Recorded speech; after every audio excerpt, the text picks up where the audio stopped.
Welcome to 757SH Broadcast, episode 20. We ain't gonna stop, we gonna keep going. Let's go. Now, let's talk about the immigrants, the migrants crisis in America, y'all. Right now, they got 300,000 people at the border in Mexico. They said that's the highest numbers ever recorded. They said it's Asians, Africans, and Middle Easterns and Mingos. And they said some of them is legal and some of them is illegal. But what I got a problem with is the illegal ones that's coming over here and getting everything handed to them. You know what I'm saying? Shit is crazy. But let's go on over to New York, man. And talk about this guy, Mayor Eric Adams. He's the mayor of New York. But what he did, he had gave $1,000 to the immigrants, the people that's with babies. You know what I'm saying? That have babies in for food. Getting it to them like once a month. Now, do you know how many homeless Americans that it is with babies, man, and kids, and y'all ain't doing nothing for them? I'm just saying, man, y'all do more for them than y'all do your own people that was born and raised in. It's a lot of homeless Americans in this country. Kids, old, young, middle-aged, all ages, man.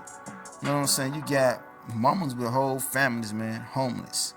I don't see y'all doing nothing for them, man. I'm just saying. But anyway, I'm gonna play this auto and let y'all hear what the New Yorkers think about the migrants in their city. Check this out. You've seen being this close. I mean, your store literally backs up to the Roosevelt Hotel. What have you witnessed? It's really horrible. Horrible with children, kids, babies, mothers, fathers sitting on the floor. They don't know what they're doing. It's not even affecting just this business. It's affecting all the businesses around this area. What do you think of the city spending $225 million to house these migrants here? First of all, that's a crazy number. I mean, city needs those money elsewhere, no doubt.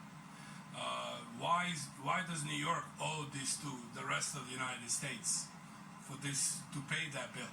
That I don't know. This should definitely be dealt differently. I'm going to tell you what I feel about this. We have homeless vets here in this city and state, and we're not even taking care of our own people. I believe in helping everybody, but how do we go about helping other people when we're not even taking care of? You've seen. Now, that's crazy, man.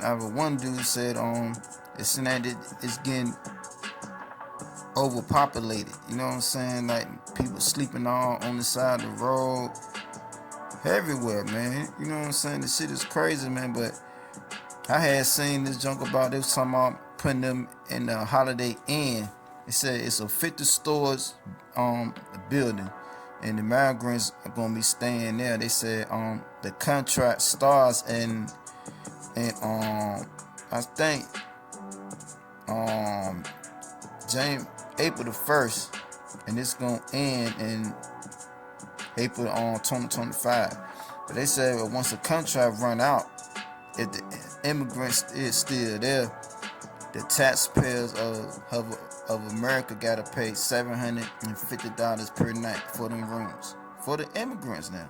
We gotta pay for them living here once that contract run out. I'm like, yo, man, America do a lot for other people. You know what I'm saying? We gotta work for it to get it. The other people come to our country and just get stuff right on their plate. You know what I'm saying? Hand it right to them. Shit is crazy, man. But I'm gonna play this auto about the Holiday Inn. Check this out. Monday, following this weekend, the entire hotel will be rented out to migrants and taxpayers. They are footing the bill. So this is a 50-story tall hotel. It has won the right to house migrants for $190 a night per room. That's around $100,000 a day. It's the tallest Holiday Inn, and it also has a tall problem. The hotel is bankrupt following the pandemic, but with this deal, they're helping with that situation. The contract lasts until April 2024. If migrants are still in the rooms past then, taxpayers will be paying $750 per night for each room. Like I said, right now the hotel is still open, but come Monday that changes. And we reached out to the brand for comment on the availability of hotel rooms. They said to us, quote, as of February 6th, this property will not be operating as a hotel nor open for booking during this contract. Now, we're going to move along to Chicago, Chi-Town. They got an immigrant problem out there too. Like I said before, man, shit is getting out of control, man. But I'm going to play this auto, and there's going to be different people talking about the problems that they having with the immigrants in their city. Check this out. South and West Side homeowners are angry. They believe the city has overextended itself and should be putting the tens of millions of dollars earmarked for migrants into Chicago's most vulnerable neighborhoods. But the South Side has been under-resourced, underfunded for years, for decades. We have schools that need to be reopened. We have buildings that are abandoned that need to be business operated. The group says the city has abandoned its Invest Southwest initiative, a Lightfoot-era program that was dedicated to reversing decades of disinvestment on Chicago's South and West Sides, promising to align more than $2.2 billion through public and private funding. We are taxpayers, we're property owners. Our money should go towards fixing our communities. The city has received more than 15,000 migrants since August 2022. We have no more room. Y'all are embarrassing Chicago as a whole. According to analysis by the ABC7 data team, there are more than 20 active migrant shelters across the city, 7 located on the South and West Sides. Whether it's one shelter or whether it's 10 shelters, we're saying the facilities that are there for us, the money needs to be put into those facilities for us. In a statement from the mayor's office about the group's concerns and the status of Invest Southwest, a spokesperson says, now, what they saying is absolutely right. Y'all putting all the money towards them, and they need schools and houses and more cops, to keep down the crime. Chicago need a lot of help, but y'all giving all the money to the immigrants, man. Shit don't make no sense, man. But I seen this on the news that they had a little town meeting, and people was saying they was tired of them being there. They want Trump to get back in the chair so he can get them out the country. But check this out. Now is Pastor Corey Brooks, CEO of Project Hood. Pastor Brooks, how utterly demoralizing it must be for these residents. What's going on? Is he a reflection of the way others are feeling? Well, he seems to be a reflection of what others are feeling. You know, Chicago is a microcosm of what's going on all across the country. We've been made a sanctuary city, and, typically the citizens would have something to say about that. But here in Chicago, we're not able to practice a true democracy by saying if we want to be a sanctuary city or not. And as a consequence, they're being flooded into our neighborhoods, and lots of funds are being invested into individuals who are not American citizens. And for a lot of people, that seems to be a major problem. Yeah, speaking of that, here's another Chicago woman who spoke out at the city council meeting. Watch. I'm not for the sanctuary city. And the reason why I'm not for the sanctuary city is because people have waited years to come in here legally, not just transported on these buses, dropped off in our neighborhoods. Raise of crime, almost got hit several times just making it down here today. And this is ludicrous. Pastor Brooks, that really resonates with me. My mother is an immigrant, a legal immigrant to this country. Not only did she go through the proper process, but back when she became a legal citizen, The FBI went and talked to her family back in her home country. I mean, that's how much security we had back then compared to now, where they're being vetted within a 24-hour period. I know that for myself because I went down to the border and spoke to people who are doing some of the vetting. And then they get on an airplane and they come to your city. And where's the compassion for the residents in Chicago? Yeah, you know, most black people have no problem with legal immigration. We're welcoming to our communities. We're welcoming to our neighborhoods. The problem that we're experiencing is the illegal immigration that's going on. The fact that we're a sanctuary city, individuals are taking it upon themselves to fly to Chicago or be bused to Chicago. And as a result of that, a lot of funds that typically, hopefully, would have went to our schools that are deplorable, fighting crime in our neighborhood and in Chicago that desperately needs it, those funds would have gone toward those issues. But as a result, those funds are being spent on immigrants, illegal immigration, and that just should not be in any city in America. So that man said, Trump, come here and clean it up. Do you feel, I just need a direct question, you're in touch with a lot of black people in that community. Are other people saying, other black African Americans, are they saying, Trump, come here and clean it up? Do they want Trump over Biden? Are they blaming, are they giving the right people the responsibility for what's happened at our border and what's now happening to your city?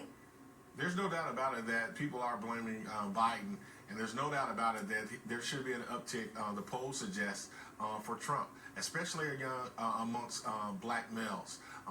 A lot of us feel like for far too long, a lot of people in our community have been so loyal to the Democratic Party and it has not paid off, and it is not paying off. And as you know, a lot of individuals believe that they should now consider taking their vote elsewhere. And I believe you're going to see a real uptick in the voting of black males for Donald Trump in the upcoming election. Now, I'm going to play this audio from Trump, and he going to be talking about how he feel about the immigrants flooding the gates, flooding the borders, you know what I'm saying, flooding the country, just overpopulating the country, man. But basically, Trump got a problem with the illegal ones, not the legal ones. He can be talking about the illegal ones, how people coming. He said some of them it's in prison. They even sending prisoners over here and everything. They said foreign gangs is being made and everything out here in America, man. It's just getting out of control. But I'm gonna play this clip and let y'all hear what Trump had to say about it. Check this out. Now we have a border catastrophe like in, nobody's ever seen really anything like it. If you look today look over the last 3 years, but you look now, it's so bad. It's like nothing in the history of the world. Yesterday we had a single highest day record of illegal border crossings ever recorded, 12,600 one day. We have no idea who any of them are. They come from Africa. They come from Asia. They come from South America, but not just South America. They're all over the world. They dump them on the border and they pour into our country, and nobody's there to check them. And the Border Patrol is incredible, by the way. They want to do it, but they're told not to do their job. It's crazy what's going on. They're ruining our country, and it's true. They're destroying the blood of our country. That's what they're doing. They're destroying our country. They don't like it when I said that. And I never read Mein Kampf. They said, oh, Hitler said that in a much different way. You know, they're coming from all over the world, people all over the world. We have no idea. They could be healthy. They could be very unhealthy. They could bring in disease that's going to catch on in our country. But they do bring in crime. But they have them coming from all over the world. And they're destroying the blood of our country. They're destroying the fabric of our country. And we're going to have to get them out. We're going to have to get mass numbers of these, especially the criminals. They're coming from jails, prisons. They're coming from mental institutions. They say, please don't say the words insane asylum. But I have to say it. They're emptying out the insane asylums from all over the world. Why wouldn't they? I would do it if I were running Guatemala, El Salvador, Honduras, Mexico. They're emptying out their prisons into our country. How stupid are we to allow this to happen? This week, the Biden administration closed two vital railway crossings so that border agents could be redirected to help process even more migrants. They were coming in. You saw the trains with thousands and thousands of people on top of them and in them. Thousands and thousands of people pouring into our country. And we actually allow them to come in. They process them. Where do you come from? Where were you? I was in a jail. Oh, okay, you can come in. Come on in. They let anybody in. And you have other people that study. You probably saw Melania this week where she held a great, beautiful reception for people that came into our country legally. They studied, they worked, they had to take exams, they had to talk about our flag and George Washington and everything else. It was a beautiful day. But that's the way it's supposed, because we want people to come in, but they have to come in legally. But what's happening now is the whole system is being underrun. And no country can sustain this, by the way. You know, you have children going to school, they don't speak the language. You have children going to school speaking languages that nobody even knows what the language is. There are many languages in the world. They don't even know what the language is. And they're sitting in classrooms, and there's no room for our students in the classrooms, and they don't speak the language.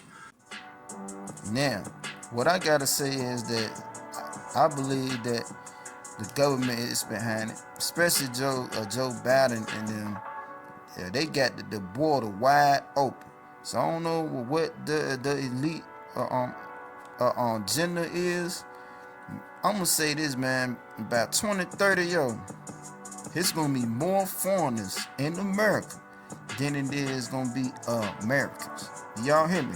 By 2030, it's gonna be more foreigners here than it is Americans. I think right now they're at 65%, because I be seeing foreigners everywhere, man. So they gonna take over the country. You watch what I tell you now. Get until 2030. It's gonna be a lot of them. I'm telling you, man, and you heard it here first now. Mark my word. Anyway, let's move along to Suge Knight, man. I wasn't gonna talk about this at first, but I'm gonna say a little something about it. You know what I'm saying? But he was talking about TLC, man. But check this auto out. Left Eye, Lisa, Nina, all the same person. She was a rebel. She fought what she wanted. She wasn't scared. I ain't never been around a woman who was so gangster, was so full of life, and was smart as a mother, you know. They don't praise her enough on simple fact that she didn't get shot when she died, which is crazy. But back to Lisa, I remember when she first called me and we started talking. I remember she's so gangster about her. I was in my high ride, maybe one day. She showed up the next day on her own. When she showed up on her own, I was like, hey, we got her down there. Send her up. I sent her up. She comes through the door, give me a hug, we talking, they call me back. They said, bring all this stuff up. She said, oh, yeah, that's my stuff. I thought she had like maybe one bag or something. Maybe she had some food. I said, bring it up. It took literally 4 motherfucking doormen to bring that shit up. She had suitcases. She just moved in. I'm like, damn, where was this coming from, right? So she was the only one, allegedly, according to her, who wasn't L.A. Reid. Chilli and T-Boz was. They were fighting over L.A. Reid. Lisa was like, she wasn't with that shit. She don't like soft. I ain't saying L.A. soft, but that's what she said.